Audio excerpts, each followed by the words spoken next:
Are we all ready to start? Cool. So a little bit about myself. My name is Matt Mickiewicz. In 1998, I started a website called SitePoint.com, which is a media company for designers and developers. Out of that, we've launched 2 new businesses in the last 2.5 years, one of those being 99 Designs, which has become one of the largest marketplaces for crowdsourcing graphic design. And then we also created Flippa.com, which is basically an eBay for buying and selling established websites. So crowdsourcing. In 1995, a university professor by the name of Paul Johnson asked his class of 125 people to guess who will win an Oscar in 12 different categories. He picked 6 popular categories like Best Male Actor and Movie of the Year, and then he picked 6 totally obscure categories like Best Documentary or Best Editing. So he asked each student to put a loonie in the bin along with their best guesses. The average student of a class of 125 guessed 5 out of the 12 categories correctly. The best student in the class of 125 guessed 9 out of 12 categories correctly. But when Paul went and tallied up all the numbers and looked at the consensus, it turned out that his class as a group collectively managed to guess 11 out of 12 category winners in the Oscars. And he's repeated this experiment many times. So the idea behind this is that there's a very powerful force around consensus. Even if one person or one individual doesn't know the right answer, if you tap into a wide enough pool of people and talent, you can often get insights that you otherwise would have missed out on. You see the same pattern on the TV show Who Wants to Be a Millionaire. If you're trying to pick a lifeline, the best lifeline, the most accurate lifeline to pick is to ask the audience. Even when you get a really obscure question, it's better to ask a random group of people and you'll get the right answer 91% of the time. Compare that to when you call up your best friend who you know knows a lot about a particular subject matter. Half the time they won't give you the right answer. When you call a friend, you have a 60% success rate versus just asking a random group of people. So we've seen this model of crowdsourcing being applied to all sorts of businesses and problems. Obviously the X Prize, which offers multi-million-dollar prizes for achievements in science. Wikipedia, crowdsourced encyclopedia, the 4th most popular website on the planet, and the Netflix prize. So what Netflix did is they ran a competition that went on for 3 years, and they offered $1 million to the person or the team who could provide the best movie recommendation algorithm and beat the current baseline by 10% or more. So they had hundreds and hundreds of teams competing for 3 years. Eventually, one team claimed the $1 million prize. This team was made up of people from 4 different companies across 7 different countries. So all these people had very different backgrounds. Each of them knew just a little piece of the puzzle, but when it all fit together, they were able to crack the code and claim the $1 million prize. And Netflix has since repeated this contest to further improve its algorithm and save lots of money in the process. So the 4 pillars of crowdsourcing, and I'll get into how this applies to affiliate marketing and merchant marketing a little bit later on. First, you need a diversity of opinion, knowledge, and skill. You don't want to just ask the experts. You want to ask everybody. That's why ask the audience on Who Wants to Be a Millionaire successful, and that's why the Netflix team that won the $1 million prize came from 4 different companies in 7 different countries. They each had very different educational backgrounds, and together they were able to solve the problem. You need independence and decentralization. So asking a global pool of people is much better than asking a local group of people. And finally, aggregation. So you need something to bring all this information together, whether it's wikis or marketplaces, so you can make use of this. So it's important to know that crowdsourcing is not Rent-A-Coder, Scriptlands, Guru, or elands.com. Crowdsourcing is all about the one to many. The one being you as the merchant or affiliate, and the many being the masses that you're reaching out to solve whatever problems you have. So I'll give you a couple of things that you can give a try this week or over the next couple of weeks for your own sites and hopefully improve your conversion rates and make more money. The first one is called 5-second test. 5-second test allows you to get quick feedback on your landing pages completely free of charge and in less than a day. And there's 3 ways that you can use 5-second test. First of all, you start off by uploading a picture or a screenshot of your landing page, and then you can ask people to click on the hotspots on the page. So someone coming to 5-second test sees your page for 5 seconds, they start clicking whatever stands out to them, then it closes, and 5-second test generates a heat map for you, so you could see whether your calls to action and landing pages stand out. You could ask visitors to describe what your site is about. So people coming to 5-second test will be shown your landing page for 5 seconds. Then your landing page disappears and a form pops up and people are asked, what is this site about? So this is a fantastic way to tell whether or not people can instantly understand what you're trying to sell, whether your headlines and your imagery communicates your value proposition. And you're asking this to a huge group of people so you get results very, very quickly. And finally, you can use 5-second tests to give people a memory test. You show them your landing page for 5 seconds, and then you ask them what they remembered about the page, what stood out to them, what words, what images, what buttons stuck in the memory the most. This is a fantastic way to basically crowdsource the testing of your landing pages, your home page, and see whether or not you're really hitting the mark and get results very, very quickly. Next up is Ppc Management. So over the years, Google has never invested in a SEM agency or a pay-per-click company until now. Google Ventures invested $4.5 million of their own money into this company called Strata.com. And what Strata basically allows you to do is to crowdsource your entire PPC management across all 3 of the major search engines. So rather than having a single person or single agency working on your campaign, you get an average of 24 different people working for your benefit. And the way that you work with these AdWords professionals in your account is you define a goal. That goal could be a cost per click, could be a cost per conversion. Say, for example, you're willing to pay $10 for a form fill. You go to Trada.com, you tell them what your goal is, you set up the pixels, and all these people will start working and coming at the problem from different angles to try and hit your target and exceed it. If they exceed your target, they actually keep the difference for themselves. So if you set a $10 CPA goal and people on AdWords through Trada are getting you an $8 CPA, they keep the $2 difference. That's how they make money. That's how they stay motivated. And the great thing about this model is that only people who are ultimately successful and very good at AdWords will keep and stay in the system, because otherwise they won't get compensated. So the average advertiser on Trada.com has 6,500 keywords in their campaign, 110 ads. So you get a huge variety of input and feedback from different people and different tips and tactics being applied to your own account. If you give Trada.com a try, because they are still pretty new, I would probably recommend setting up a separate account that you let them manage on your behalf rather than handing over your main account on day one. Next up, we have boostctr.com. So if you're not ready to hand over the complete management of your pay-per-click campaigns, including keyword selection and ad grouping, you could just crowdsource the ad writing. I'm sure all of us are constantly testing our own ad copy variations and headlines to try and boost our CTR, to lower our cost per click, and to get higher quality scores. But the problem is we're only one person. We only have one set of ideas, one set of experiences, one set of vocabulary that we're drawing upon. So by crowdsourcing the writing of your AdWords, you get a much broader perspective, and you'll see people come up with ads and variations on the ad copy that you have never thought of. And basically for $99, they guarantee that they'll beat your current control. So it's definitely worth a try.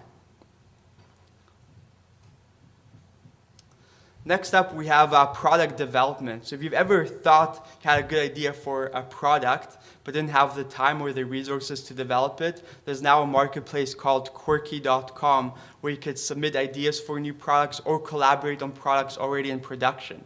The great thing about Quirky is that no matter how much or how little time you put into it, you'll get rewarded for your effort if the product gets manufactured. So on the screen there, you can see some of the different products that they've come up with and actually manufactured. As an affiliate, this is also an opportunity for you perhaps to grab some exclusive marketing rights and distribution rights to some of these products before other people get onto them. So Quirky.com for crowdsourced product development. We've seen over the past couple of years, we've seen all these big brands come onto the crowdsourcing bandwagon and run their own competitions around the globe. We've seen Vitamin Water. They created a flavor creator app on Facebook, and they basically had hundreds of thousands of people all over the world creating their own flavors and combinations of vitamin water. And basically, Vitamin Water took the best ideas and actually produced them and took them into retail. Dell also does crowdsourcing through IdeaStorm. If you Google IdeaStorm, you'll see their website, and it basically allows their customers and their vendors to tell Google what they think Google should be doing, what opportunities is Google missing. And as a result, Dell has now gone carbon neutral. They started selling ink cartridges in retail. They've gone over 100 ideas from crowdsourcing that have resulted in business improvements to their processes. And Doritos.com, Doritos is another example. Rather than hiring an expensive agency on Madison Avenue and spending millions of dollars to produce their Super Bowl commercial, Doritos decided to open it up to their fans. Anybody, anywhere in the world could shoot their own commercial for Doritos, and the best one would air during the Super Bowl. And Doritos was immensely successful in their campaign because after the Super Bowl aired, the Doritos ad became the most viral and the most popular and the most viewed ad on YouTube. So not only did Doritos outdo all these big brands and all these big agencies which spend millions of dollars on producing clever Super Bowl ads, but they also had saved themselves millions of dollars in the process as well because people were willing to work for a big brand just for the chance of having their commercial air on national television.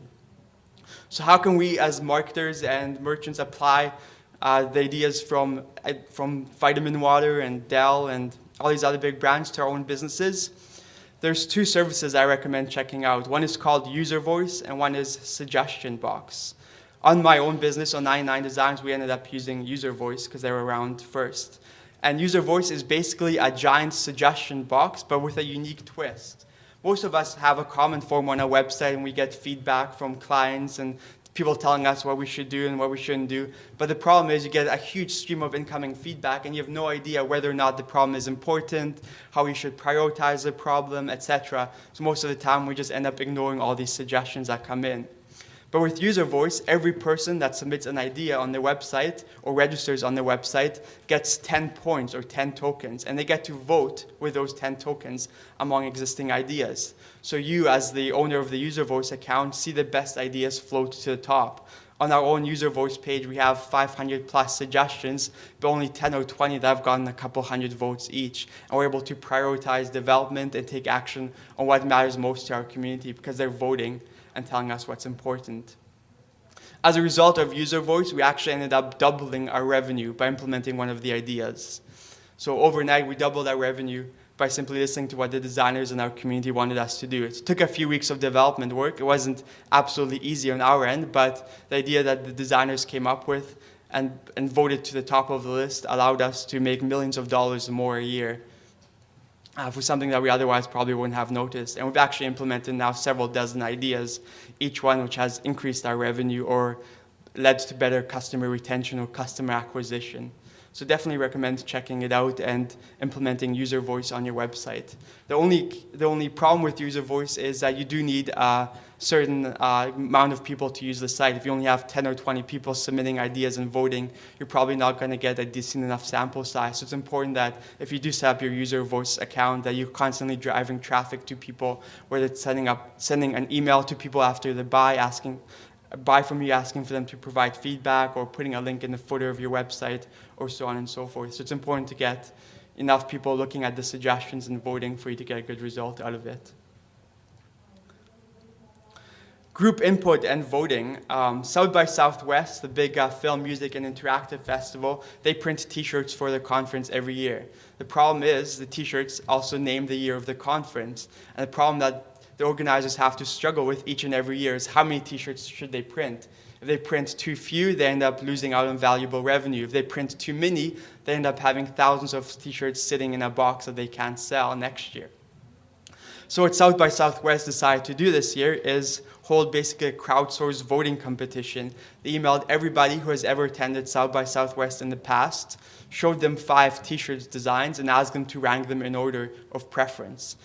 And South by Southwest, as a result, was able to adjust their print runs and have enough product on hand for the right t-shirt designs, so they were able to maximize their revenue. The most popular t-shirt design that got voted upon was the #1 bestseller at the show. Second most popular t-shirt design by the number of votes ended up being the second bestseller at the show, and so on and so forth. So South by Southwest was able to predict product demand before they actually went out and manufactured it. Crowdsourcing your naming and your brand. If you ever struggle to come up with a name for your blog, your product, find a good domain name, you can actually run a crowdsource competition and have hundreds or thousands of people working for you to crowdsource your name. There used to be a website called namethis.com, which has gone on hiatus in the last 6 months, that I used to recommend. Unfortunately, you now have to use Amazon Mechanical Turk or something similar to run a competition. There was an iPhone app developer who, for $28, got the name iReadFast for his app by simply running a competition. He had hundreds of people submitting ideas through Amazon Mechanical Turk. He paid all these people 5 cents per idea. Then he showed these ideas to another couple hundred people. He paid them 5 cents each to vote, and that was the most popular one that he came up with. So a fantastic way. If you're, for example, looking to acquire a domain name and you go to these marketplaces like Cedo.com or Great Domains, it'll be presented with a list of millions and millions of domain names, and it's really hard to find one that's good, and you could spend hours or days just browsing through the list. So you could also run, for example, a competition where you have people go to a domain name marketplace and ask them to help find suitable names that describe your brand or your business.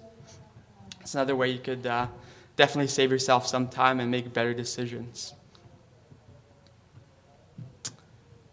You can also really screw up with crowdsourced naming as well. Kraft Foods ran a global competition to name their Vegemite snack. For those that don't know, Vegemite is this disgusting, salty, jam-like substance that Australians really like for some strange reason. So Kraft Foods decided to have a global competition where they solicited input from thousands of people, and then the executives at Kraft sat in a boardroom, debated which ideas they liked the best, and then decided that iSnack 2.0 was the best brand name. So they went out, bought millions of dollars in TV advertising, produced millions and millions of jars of this disgusting stuff, shipped it to stores worldwide, and then announced the name. And this is the headlines that the newspapers printed. A week later, they canned the product. So the problem and the mistake that Kraft made is, even though they crowdsourced the naming of the product, ultimately it was the executives themselves and their ad agency that made the final decision.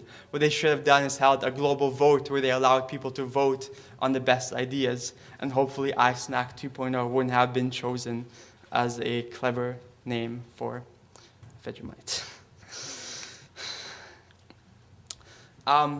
You can also use crowdsourcing for developing website or software. There's a marketplace that's been around for a couple of years now called topcoder.com, and you can basically get very talented programmers and designers competing to create concepts for you, user interface prototypes, debugging your software, writing project specifications, and more.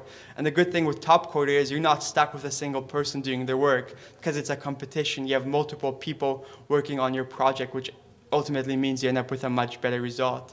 They have 250,000 people in their community, and many companies, big companies actually require that their own programmers spend an hour or 2 hours a month on topcoder.com just to hone their skills and to keep them sharp and to try work on new and interesting projects. So topcoder.com can be potentially a very good alternative to Elance or Guru or freelancer.com, especially if you have complicated projects or you want to have multiple people working on it for you. Finding joint venture partners. The most important people are usually the hardest people to get in touch with, and unfortunately Google doesn't tell you the phone number for every important person on the planet. You can usually find their email address, but if it's anyone important, it's also very easy for your email to get lost and for you not to get a reply. So Jigsaw.com is this massive crowdsourced database of contact information. Basically what happens is they bribe you into giving up the names and phone numbers and email addresses of important people you know. So you put in 2 contacts into the database and you get 1 contact out. And you can also buy a subscription as well. Jigsaw.com recently got acquired by Salesforce for like $150 million. But they pretty much have the name of every important person on the planet. So if you want to know the VP of marketing at Microsoft for Windows 7, it's probably in the Jigsaw database, but good luck trying to find that phone number on Google. So this is a fantastic way to research people who might be able to do mailings for you, people that you want to partner with, the biz dev people at certain companies, etc.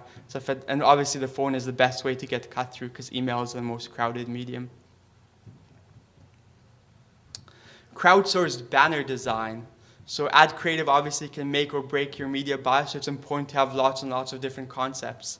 Now it's very easy to find some guy on elance.com or to go to $20 banners and get banners designed really, really cheaply for 20 or 30 bucks.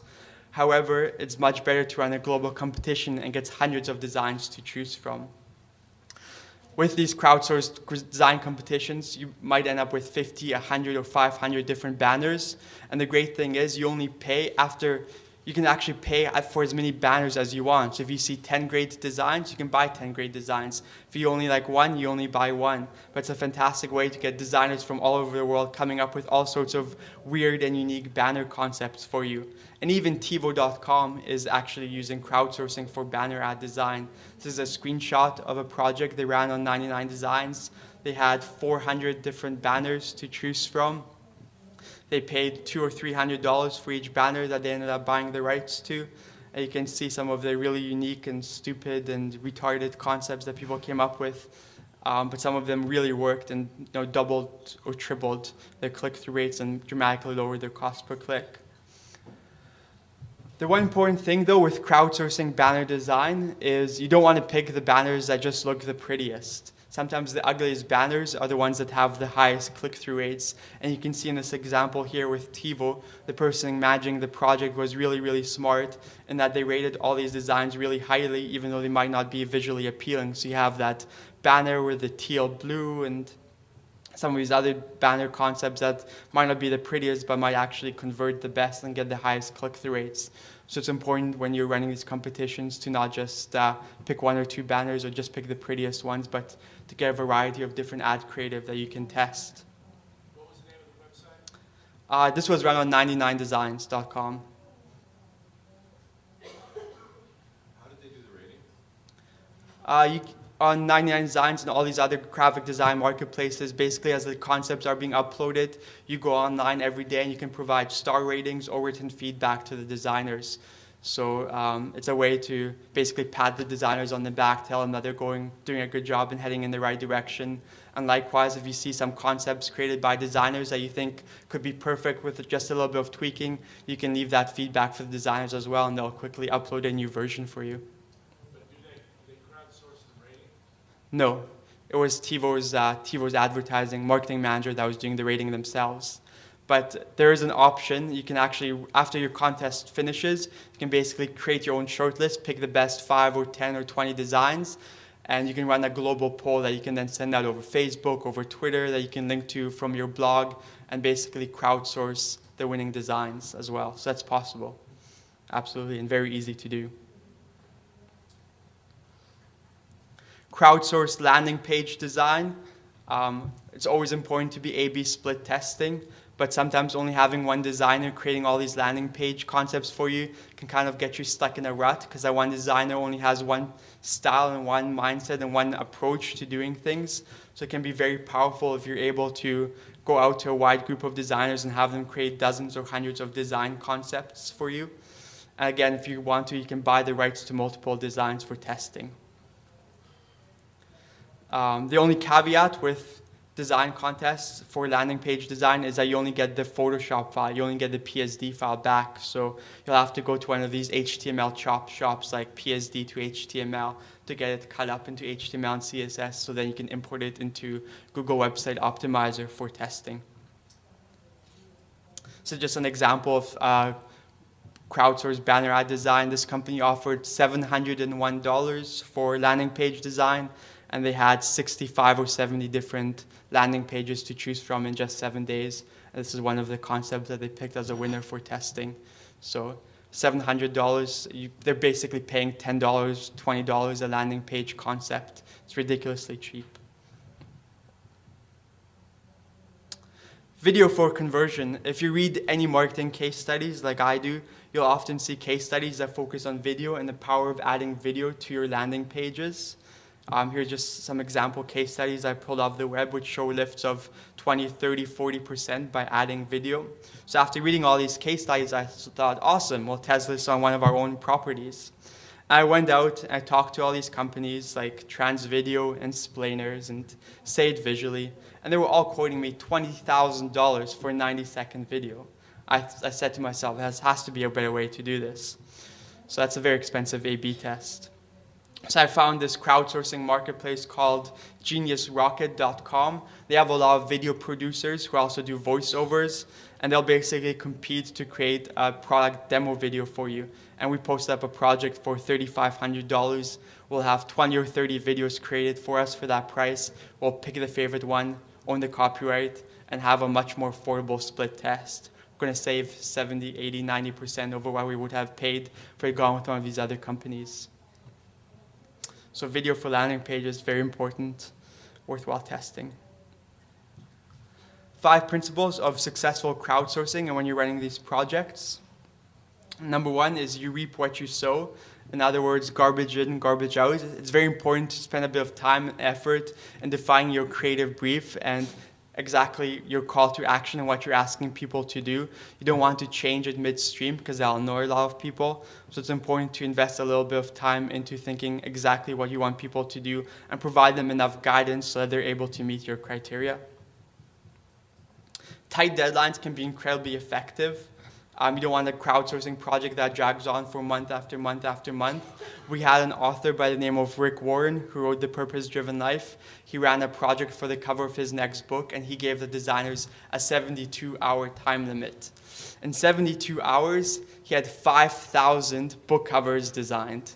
5,000 book covers in 72 hours. Probably took him another 3 weeks just to go through them all and pick a winner.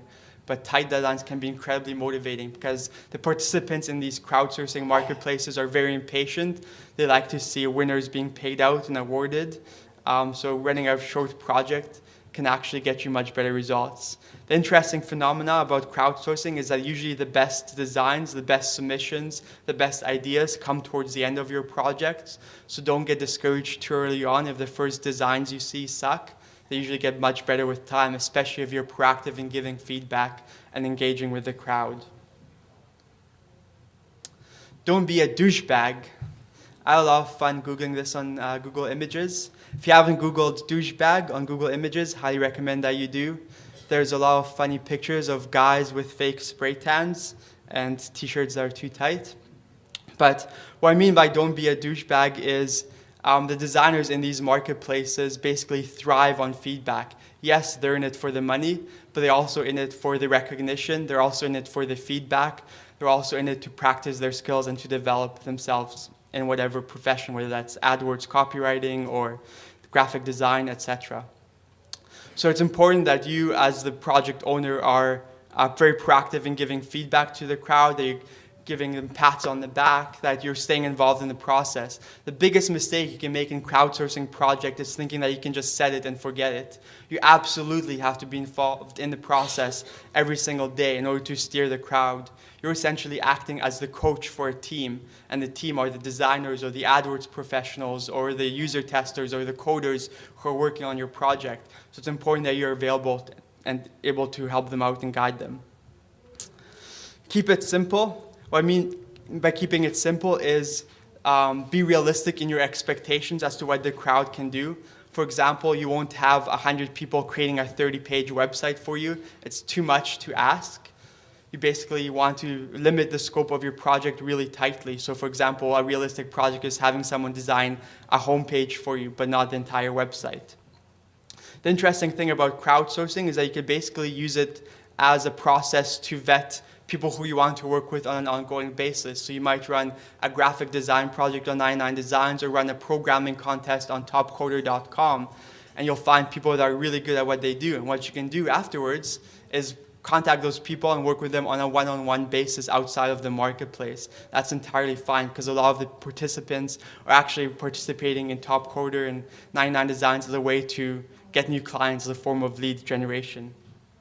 The other thing that I mean by keep it simple, stupid is to keep your creative brief very short and concise. If you've ever worked in if you ever worked with a professional creative agency or design firm, you'll often see them put together like 30-page documents describing the design.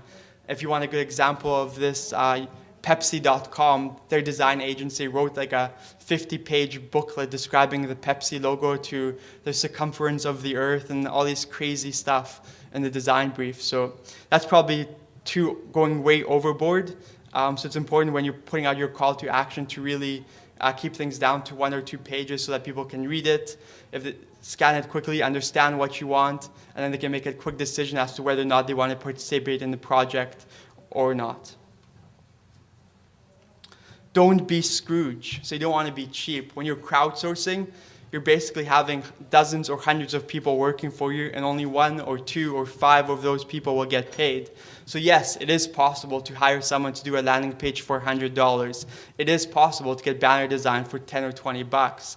But when you're crowdsourcing, you have to offer more money. And the way to think about it is you're basically getting, for example, if you're running a banner design project, you might offer $500, which is quite a lot if you think about it in terms of a single banner. But in reality, you might be getting back 100 different designs. So you have to balance the proposition and be willing to invest a little bit more money in order to get a lot of design concepts done. So to summarize, be very clear and take time in describing your call to action. Put out tight deadlines on the projects, 72 hours, 1 week, 2 weeks, 3 weeks, maybe for something more complex, like a video project. Don't be a douchebag, provide feedback. Crappy work can become great work if you respond and give people guidance that they need. Keep your project requirements super concise, and don't use multiple marketplaces for the same project because it can confuse people. And don't be Scrooge, so be fair in offering money to people. Feed the greed. I think we have some time for Q&A. Does anybody? Do you have a source for content writing? Content writing. There was a couple of different crowdsourcing sites for content writing. One was called Spudaroo.com, Spudaroo.com. There's a couple different ones out there. And basically what happens is if you need something extensive written, like a 10 or 20 page document, people will write the first page and submit it as their entry. And if you like that, you can hire that person to finish off the rest of the document. Do you know any good sites for beta testing for software? Definitely give Topcoder a try. It's definitely the best one. And they have 250,000 people on there. They're by far the most established. You can also use usertesting.com, which is a site we use almost on a weekly basis. You're basically paying $50 per user to walk through your website, and they record their screen while talking out loud and going through your website. So it's a fantastic way to discover usability problems and improve your conversion rates. There's also utest.com, which is worth checking out. Usertesting.com. It's basically $50 per user. We usually hire 5 users or 8 users at a time, and each of those people will record a 30-minute session doing whatever you want them to do on your website. How long did it take you to create 99 Design, and what is your plan for the future for the site? So 99 Designs started, the question was, how long did it take me to create 99 Designs and what the plan is for the future? 99 Designs basically started off in the SitePoint forums. We had a lot of designers in our community, and for fun, they were playing Photoshop tennis. So they would create made-up fictional projects, and then they would compete against each other to see who could do the best job. And the designers did this for several reasons. Number 1, to practice their skill. Number 2, to connect with other designers all around the world. And number 3 is simply because they're passionate about graphic design. They're willing to invest hours and hours into a project even if they don't get paid. So what happened is this Photoshop tennis game was happening in the SitePoint forums, and some bloggers saw this activity happening, and they decided to post a forum thread. They said, I'm launching a new blog.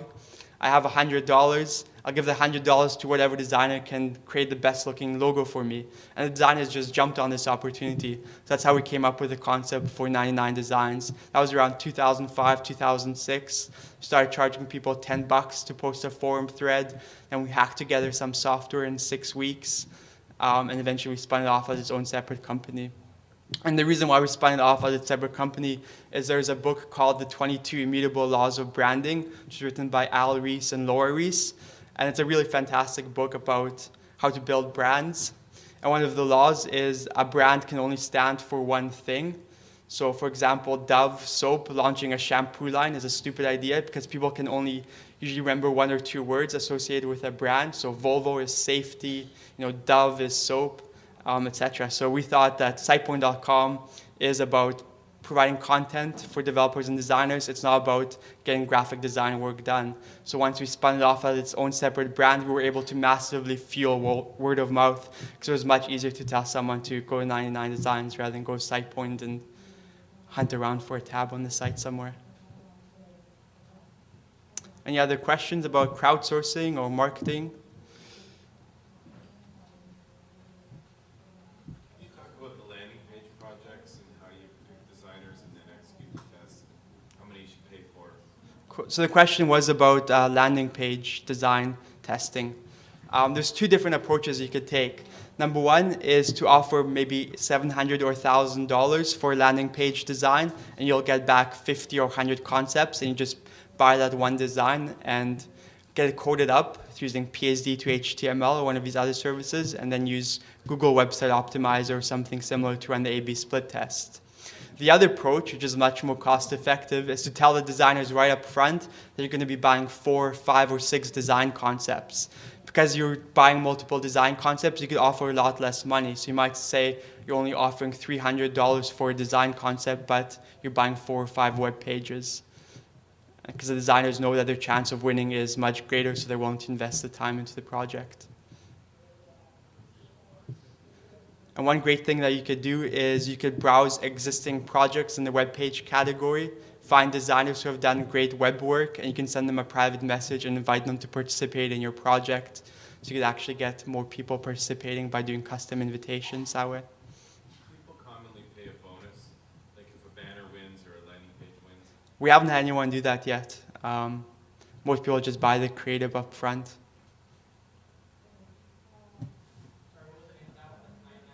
That's right, 99 Designs. You get landing pages, banners, WordPress themes, logos, t-shirts, book covers, whatever. Any other questions? On your site, I read that, that if the person guarantees that they're going to pay, that they get more designs. Can you talk That's about right. that? So on all these, most of these crowdsourcing marketplaces, including 99 Designs, have a 100% money back guarantee. So if you post a design project and you're really unhappy with all of the work being submitted, you can get every single penny of your money back. So it's essentially risk-free compared to using Elance or Guru.com or one of these other marketplaces. But because of this uncertainty around payment, the designers, we have an optional option where you can basically guarantee your project, and that means that you're forfeiting your right to a refund. You're telling the designers that you'll definitely be awarding a winning design, and as a result, you'll get more designer participation. So I recommend generally starting off with a regular project. Once you see some quality work coming in, you can say, this is going in the right direction. I'm willing to forfeit my 100% money back guarantee. In exchange, you'll get more designers submitting work because they know that someone will get paid. Did you mention a crowdsourcing thing for content? There was Spudaroo.com, How do you spell it? SPUDAROO. SPUDAROO. Yeah, spud like the potato, I think. Like a potato. Spud. 99 Designs. What a simple name. Exactly. Spider-Road, what is that? But if you Google like crowdsource copywriting, you'll find there's a couple different marketplaces out there. There's like marketplaces now for tattoo design, marketplaces for music, marketplaces for voiceovers. There's a whole bunch. No marketplaces for marketplaces yet. There was a question back there. How often is the crowd wrong? How often is the crowd wrong? That's a good question. I don't know the answer, to be honest. If you have we have a large enough group of people providing input, and they're all independent, they come from different backgrounds, I think you'll be massively more correct than hiring a single individual. But it's really hard to quantify. It depends what kind of project it is. It depends how many people are providing input. Depends how independent and diverse that group of talent is. But with Who Wants to Be a Millionaire, ask the audience, it has a 91% success rate, so 90% plus. Can you crowdsource by like geo-targeting? Can you find a specific, say you want to go into a new culture or a new crowdsourced for translation? Is that the question? Translation or for cultural, mainly for translation. Yeah.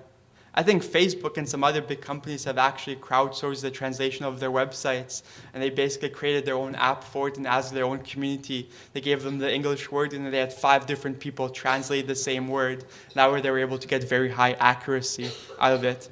There's one service that you might consider using. It's called crowdflower.com, and they work together with Amazon's Mechanical Turk.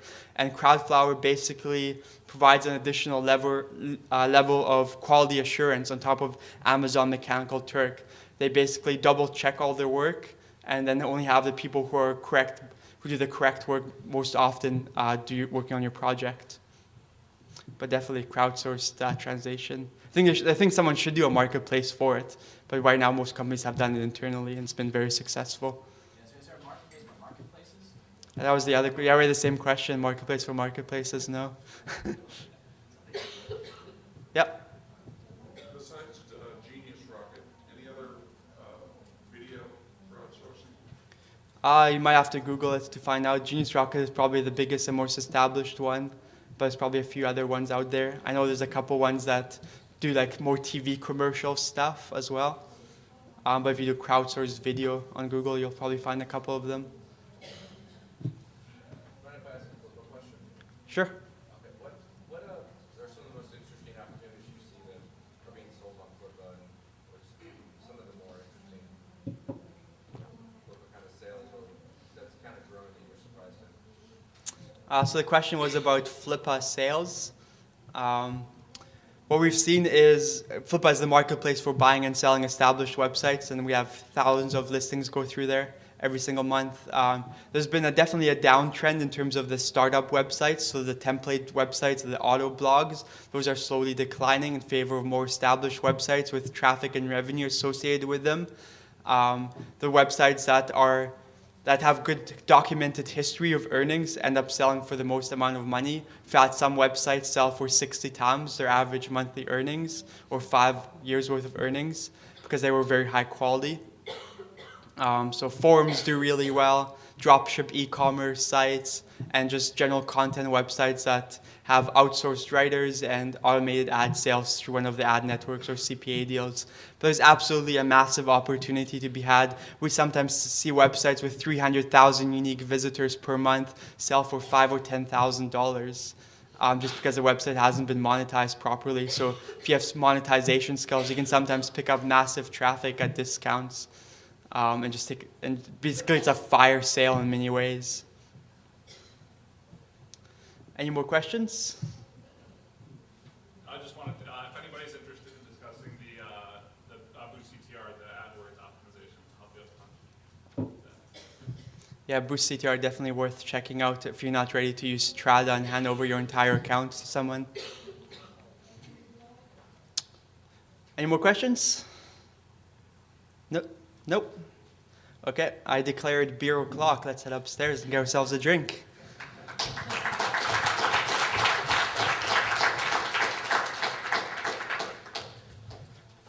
If you found anything useful in the presentation that you're going to end up testing on your own business, please be sure to fill out the comment card and mark a 9 or 10 as well and hand those in on your way out.